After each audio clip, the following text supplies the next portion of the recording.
Hello, my name is Steve Allen. This is Hans Michelson. We're at the community television station today, and we're doing a presentation on music in the Chippewa Valley. Hans is familiar with electronic music and computer music, and today we're going to speak a little bit about that, and Hans is going to do a demonstration of some of the music that he composes. Hans, welcome. Hi, well, thanks for having me here, Steve. It's good to have you here. I guess we'd start out with what is electronic music and some of that. Yeah, it's sort of a strange definition. I sort of define the music that I do as electronica, although if I look up on Wikipedia, it defines it in a real specific way. But it's the music I do uses electronic musical instruments. You may have modified acoustic instruments involved in it.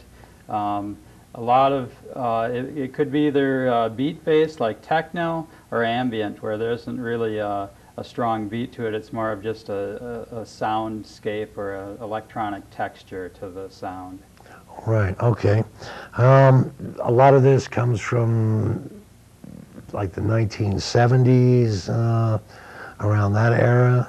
I think so. A lot of it started developing about the time they started making modular synthesizers back in the 1960s and into the 70s. Bob Moog, I think, made the first modular synthesizer, and artists like Isao Tomita started taking classical works and arranging them for electronic instruments. Although it even really goes back further than that. If you look at the theremin, that was that was invented back in, I think, the 1920s, late 1920s, one of the first electronic musical instruments. And I have a theremin here today. Okay. Now computer music, and you've done quite a bit of composing and work generating sound with computers, actually rendering sounds much like 3D animation, running programs. Yeah, so back in about the mid-1990s, when the internet started to first become available, I discovered a computer music language. It's like a programming language for music called C-Sound. And I've used C-Sound to create a large amount of music, a lot of different different types of sounds. Can be used for sound processing. And so I really got into C-Sound quite a bit. In fact, I was helped co-author a textbook on C-Sound that we have here today. Back in the mid-90s, the C-Sound book, published by MIT Press. Right.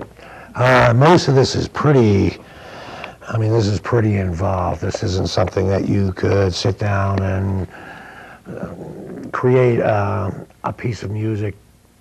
Well, I heard one reviewer say, if you want to make music by using differential equations, this is the book you want to use for that. Right, And in fact, I'd used some differential equations in my chapter, and so I think he was referring to my chapter. Right, okay. One of the differences between computer music and the analog presentation that you're going to give today is when you feed a program into a computer, you get the same results every time. Is that correct? Yeah, that's right. And you know, they're very the sound is often very sterile and very inorganic when you use a computer-generated sound. Now, you do get the same sound every time, but there are one of the things I actually sought for in C-Sound was to develop some algorithms that were a little more organic, which led me to the fractals. I know many people have seen pictures of fractals. They have sort of, real beautiful mathematical shapes and real fine textures that you get out of fractals. So I wanted to bring some of that into music, and C-Sound is a good tool for you looking at fractals and chaotic oscillators and taking some of the making it a little more unexpected. So taking this sterile sound source and adding some unexpectedness to it. You do get the same sound every time if you start with the same parameters, but even a slight change in the initial parameters will make the sound come out different and be more unexpected. So to me it sounds a little more organic, gives an unusual texture. Okay. Now, when you use analog synthesizers, the temperature of the room, the dialing in of different parameters there, you don't always get the same expected result. Is that correct? I believe so. To me, they sound different if the oscillator's in a different place as it's running, you know, and you turn the knob a little bit, especially when you're starting to work at some of the extremes of the controls. So there's something called a resonant low-pass filter, or resonant filter, and that will go into self-oscillation at a certain point. If you work just below that self-oscillation point, to me that's the most interesting place to work, because it's you know, it's not quite stable. It's almost self-oscillating, but it gives it a real organic feel, and some real interesting sounds can come out of that. All right. My reason for asking that question is I've wondered your approach to analog and a theremin, which really responds to gestures. Is that more like approaching music in a jazz form compared to the computer music, which you're approaching it as a classical piece? You know what to expect fairly each time. Well, I guess in a way a lot of that is, I mean, the electronic is, I use that, or the analog systems, I like to use those in a live performance. So if I'm doing something live, they seem to work better for that. When I'm doing a digital piece, a lot of times I would, as you were saying earlier, record the sound. The computer would actually render a long section of sound, and I might collect 20-second sound bites, and then assemble them, arrange them in a DAW, a digital audio workstation program, to move the sounds around and adjust them until I have a composition that sounds interesting to me. And so I'm not sure if I would, it is a bit more like, you know, writing the notes on a piece of paper and trying to get the same thing played every time. But it's different in another way, because the sounds are complex soundscapes instead of just a single, you know, it may be a very complex sound. It's not something like you could easily notate on a piece of musical notation. Right. And so a lot of the sounds I play may have a wind noise with the filter set at a certain way, and so when I go down and sometimes I'm trying to make notes on a piece I'm working on, and it's real hard to write it down in musical notation form. I have to sort of say, okay, well, I'm going to have this sound sort of building through this section, and then another machine coming in over here, and you know, it's real hard to notate this stuff, to do it, right, for someone else to play it again. When you're using synthesizers, you could either synthesize the sound of a trumpet, say, or a violin, or synthesize sounds that we haven't really heard of yet, or instruments, as you just pointed out, beyond notation, beyond a tempered scale, or beyond what we write down now. Yeah. You use more of those types of events in scoring your music, or? Yeah, I think synthesizers often fail if they're trying to approximate another musical instrument. They don't do as good of a job, and you know, other musical instruments you can have a lot of expression, and when synthesizers try to duplicate those, they often lack a lot of the nuance and expression that you get in a real acoustic instrument. On the other hand, I think where they do shine is in creating new timbres, new sounds that haven't been heard before, and to me that's their most important contribution to music. We'll go over and take a look at some of the equipment that you brought down today and Okay. take a listen to some of the material that you do. Okay, sounds All right. Hans, this is quite a little collection of equipment that you have here, although it's not a Moog modular, but still. Yeah, it's sort of an obsession. I've been collecting this stuff for quite a few years now. I think I got my first synthesizer in 1980. I don't have that one here now, but since then, in collecting different stuff. I like this stuff that's a little more esoteric, a little bit unusual. Right. What are you going to demonstrate today, or what are the instruments? There's a couple here. Maybe historically, if we look, this instrument is a theremin, and this was invented, I think, back in the 1920s or 30s. And you play this instrument by moving your hands towards these two antennas. So it has two antennas. This antenna controls the pitch, and this one controls the volume. So if I can turn this on, as I move my hand closer to the antenna, it gets higher in pitch. Right. Okay. And then the other one controls volume. So as I move my hand away from this antenna, it gets louder. Okay. And so by playing those two together, you can actually play songs, and actually Clara Rockmore was the original virtuoso on theremin and could play stuff that sounded sort of like a soprano opera singer singing on her theremin. I'm not that good. I use it more as a sound effect. Right. Okay. Notice you have what seems a normal keyboard here, and the rest is dials and buttons. So yeah, so I do have one keyboard.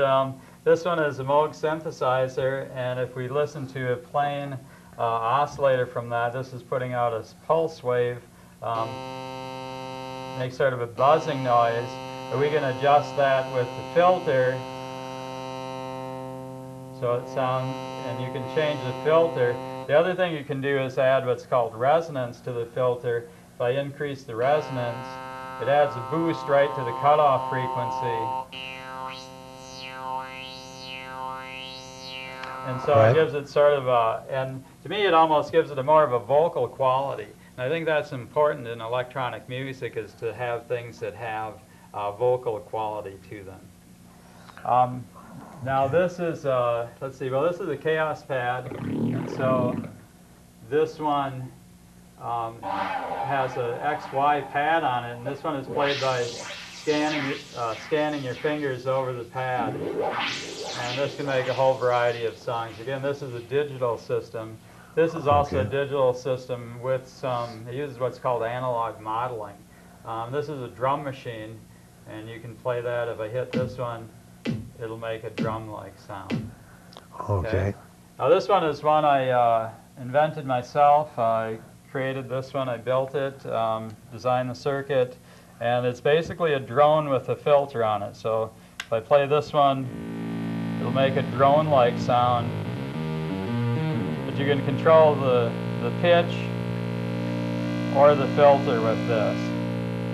Right, okay. And I'll be playing that one today too. The theremin's picking me up over here. Turn that off. Okay. This one, this Chaos pad. Yeah. So you're using a touch surface as a keyboard with that. Yep. Instead of a traditional keyboard, this controls several. Sometimes it's pitch, but actually, depending on which program it has, it could control several different parameters. So. Like this one is noise, white noise, or filtered noise with the resonant filter. So I can go like that, or if I go higher, it'll give it more resonance. Right. Okay, so that's so it can make different sounds. It can also do a lot of other stuff like sound effects and stuff like that. Right. Okay. Well, why don't I get out of your way and let you create some music for us.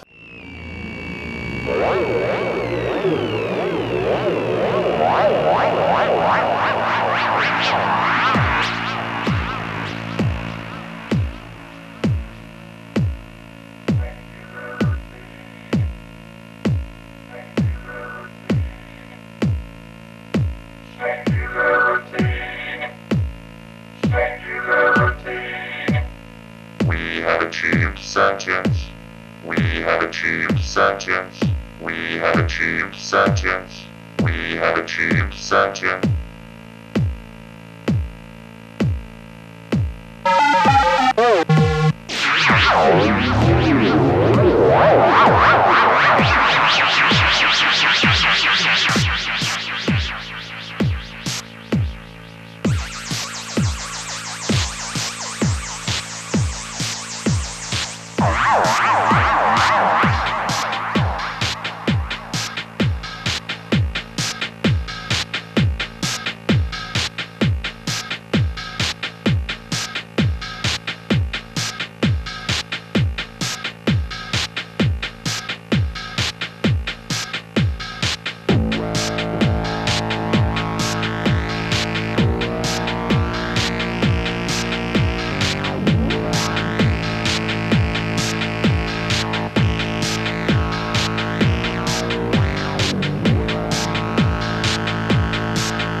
Thank you.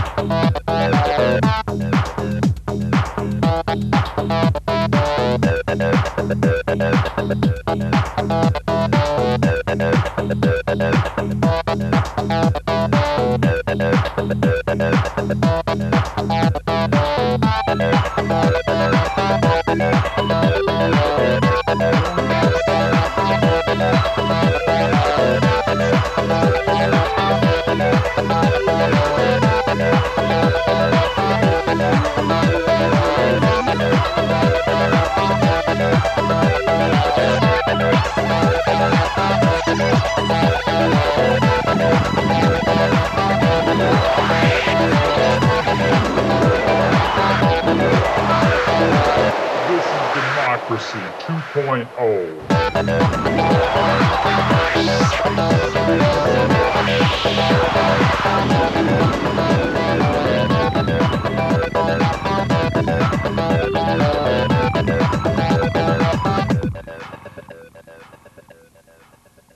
Most of that was just improv here as it took place? Well, some of it, I do practice it a lot, and a lot of the sounds that are programmed into the machine, I have to create ahead of time.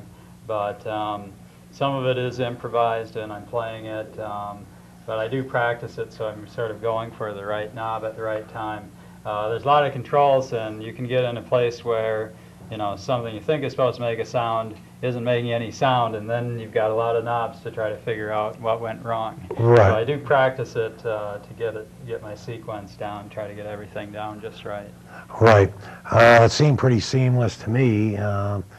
Also presented a lot of sounds that I'm sure our listeners, all of us, have heard in sci-fi movies, right up to the disco, techno kind of beat stuff. Right. Yeah, so I'm actually processing the theremin through a couple of things. I process it in something called a phaser, and then I next go into the drum machine. I can process it with the filter on the drum machine too. So I do quite a bit with, so I do some additional processing on the different sounds. The synthesizer, the Moog synthesizer, is also going through a delay processor to add echo. And this one I was using for sound effects, white noise and different sounds I think you heard coming out of that one. And this one, I have the rhythms, most of the stuff is pre-programmed into this, but you do sort of, you know, the way it's used is to turn the knobs and sort of play it that way, as well as turning off and on different rhythms on the rhythm machine, on the drum machine. So, and this one I never know what it's going to do, so I just twist the knobs until I think it sounds good. Right. It's a synth on a rope, I'm calling this one. Oh, okay. For listeners who would want to hear more of your material, do you have a CD available currently? Or? I don't currently have a CD, but I have music that you can either stream or download on Reverb Nation. I call the group Plasma Portal, sort of just me, but occasionally I've had other musicians join me. So that's Right. Plasma Portal. It's on Reverb Nation. You can also download music of mine on SoundCloud. So I'm on SoundCloud and Reverb Nation under Plasma Portal.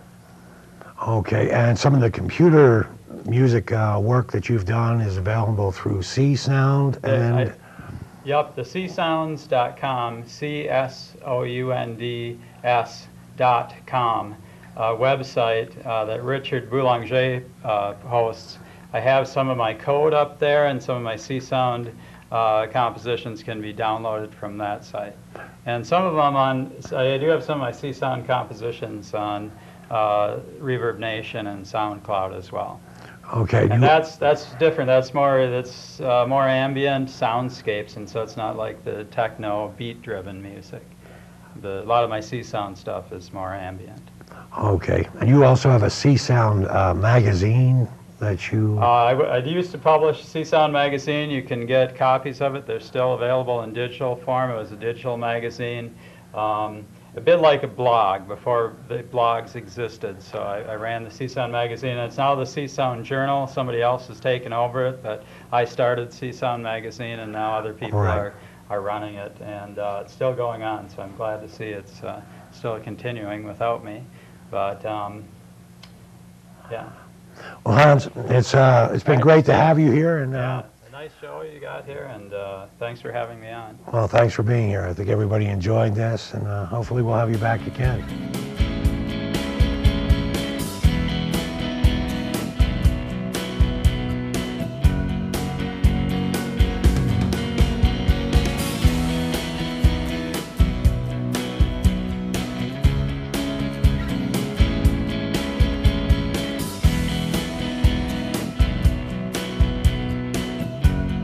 This program was recorded and presented by Chippewa Valley Community Television.